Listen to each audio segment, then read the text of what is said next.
नमस्कार दोस्तों, स्वागत है आपका हमारे चैनल पर। क्या आपने कभी सोचा है कि ब्रह्मपुत्र जैसी विशाल और शक्तिशाली नदी की उत्पत्ति आखिर कैसे हुई?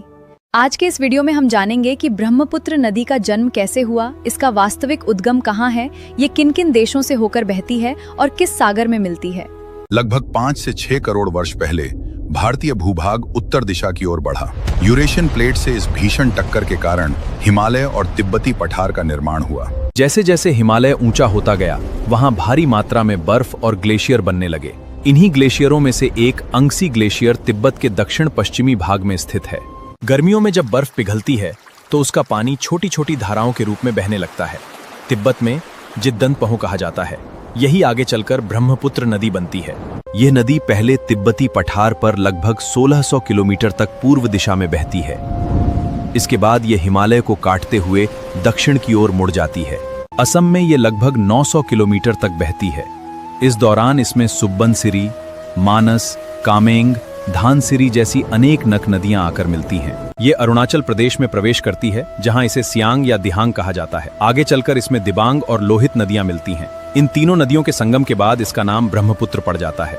ब्रह्मपुत्र एशिया की सबसे विशाल और शक्तिशाली नदियों में से एक है।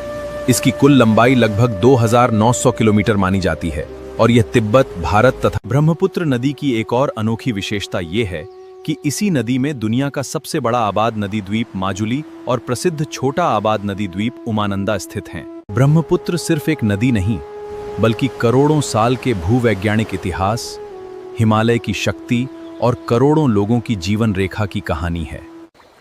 ब्रह्मपुत्र नदी लाखों लोगों के लिए कृषि, सिंचाई, मत्स्य पालन, जल परिवहन और पेयजल का प्रमुख स्रोत है।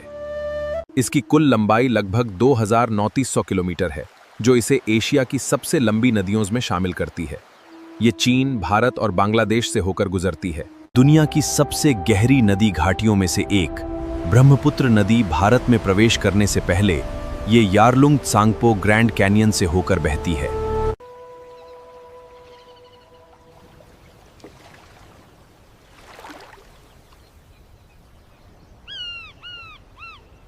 आज की कहानी बस यहीं तक, लेकिन सफर अभी बाकी है। अगली बार फिर मिलेंगे इतिहास, रहस्य, प्रकृति की एक और अनकही कहानी के साथ। तब तक अपना ख्याल रखिए।